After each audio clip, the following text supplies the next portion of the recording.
Eto mga kaloys, ang dami kasi nagtatanong bakit anong nangyari. Okay, na parang feeling ko ang lupit ng mundo para kay Rene and yun na nga, malabong makamtan. Okay, sa aking assessment, malabong makamtan ang hustisya. And I'm very sorry for Rene. And isa rin pag-usapan natin mga kaloys, itong si Coach Ruel, tinatakot ba siya ng pulis? Kasi bigla siyang tumawag mga kaloys ng hindi niya inalintana na magkaiba yung time zone namin. So medyo naputol yung tulog ko and then yun na nga, na-shock nga ako doon sa tawag niya and i-share ko sa inyo. Nag-message siya ng una tapos hindi ako sumagot kaya tumawag siya without thinking na nasa Canada ako, iba yung time. Okay? And I was so disappointed really. Okay? Na parang sabi ko, Diyos ko, pag pera na talaga pag-usapan, parang bakit ganun? I mean, I'm just so sad for Rene. Yun lang sa akin. Kasi yun na nga, nakita talaga natin na kung ano talagang nangyari sa kanya, di ba? Na the probability is very high na talagang biktima talaga siya ng hazing. Okay? Na yun na nga, dahil nga nagkaroon ng ganun, gusto mag-areglo ang Ateneo de Manila. And bilang Atenista at bilang nagturo din ako sa sa Ateneo, di ba? So barat talaga. Okay, barat ang sahod. In-explain ko niyan sa inyo. So malamang barat din ang areglo. Nagets yung point ko mga kaloys? Na ang aim lang naman natin ay tulungan. Okay? Itong pamilya nila. Kasi wala namang ibang tutulong sa kanila kundi yung netizens. Di ba? Kahit sabihin nila na may connection sila sa politiko dyan sa Talocogon, syempre, mas may mataas pa dyan eh.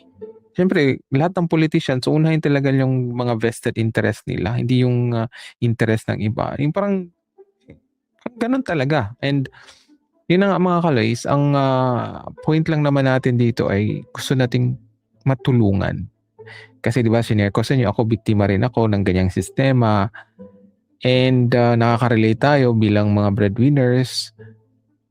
Right? So, eto lang, na-disappoint lang ako na we are trying to help. And we are trying to help na hindi magda-die down yung flame. 'Di ba kasi may kasabihan na strike while the iron is hot. Yun yung gusto ko eh. And kahapon, 'di ba, nag-live ako, 'di ba, na parang advice ko kay Rovilin na huwag mong hayaan na magiging isang diwata. Okay? Ang nangyari. Kasi hindi mo na talaga yun mababalik. Okay? You should respect your supporters. Wag mo silang iti-take advantage. Just like what happened to Diwata, di ba? Hindi pa ba yan lesson learned? Right? Ang sa atin lang naman nito is hustisya and then we can move on. That's it. Di ba na nakita talaga natin dito ang kalaban nila ay mayayaman. Sino pagtutulong sa kanya? Sa kanila. Di ba? Yung pag mapatay na yung mapatay na yung kumbaga yung friend o yung engagement, wala, hirap na talaga.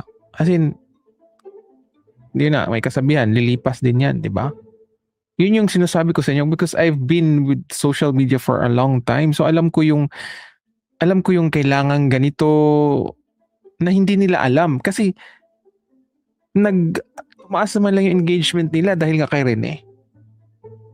Wala naman yan sila before Rene. Di ba? Nagets yung point ko mga kalo. It's just like Diwata, di ba, na pag ang bilis talagang sikat tapos hindi mo maalagaan, lagapak talaga yan. Okay? Hindi na makakabangon. Tingnan mo si Diwata, di ba? Nang lilimos na, oy, mabait na ako na ganito. Kung sa tingin nyo, tama yung itinahak nila, then go. Kung sa tingin nyo, they don't need our help, then go. Di ba? Ganun lang. Right? Huwag nating mag-waste ng time. It's really up to them. Pero sabi ko nga sa inyo, may kasabihan po mga kaloys. Ito po yung parati kong sinasabi. Okay? Kasi di ba sabi ni Coach Ruel na malaki daw yung kalaban, mabigat. Okay? Alam naman pala nila eh. Di ba? May kasabihan po sa Art of War. If you know the enemy and know yourself, you need not fear the result of 100 battles. So, ibig sabihin nun, alamin mo yung weakness, yung strength ng kalaban mo. Diba? Ano bang strength ng kalaban ng Battleborn niya? Pera, influence, connection.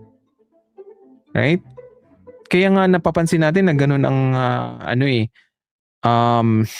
mga action, di ba, na ng Ateneo na control. Okay, control yung narrative. Dapat palabasin talaga natin na aksidente para mabarat natin ang areglo. Kasi yung hazing, mas malaki ang damage. Doon pa lang masisense na natin, di ba? Nasisense ba yan ng pamilya Baterbonia? Right? We are trying to help them. Pero kung hindi sila mag-cooperate and the people surrounding them, di ba? Wala tayong magagawa din. Mabiblame nyo ba ako ng ganun? Right? Di ba? Real talk lang po tayo. Ano ba objective natin? Di ba justice? Right? Ang ano mga kalis, and napapansin nyo rin kung observant kayo, pinapagalaw na nila mga trolls. Diba na ang gagawin ng mga trolls, gagawa sila ng AI, kunwari fan ni rin yung gumawa para magmukhang bobo o magmukhang syunga-syunga, right? Hindi mo napansin yan? Binalaan ko na sila na yun na nga, huwag yung hayaan na magiging diwata na lang itong fame na natatamasan nyo. Okay. Kayo, sigaw-sigaw justice for ano. Pero yung nakinabang sa kasikatan ni nagsisigaw ba sila ng justice? For Rene? Di ba? Si Coach Jess, nagsisigaw ba ng justice?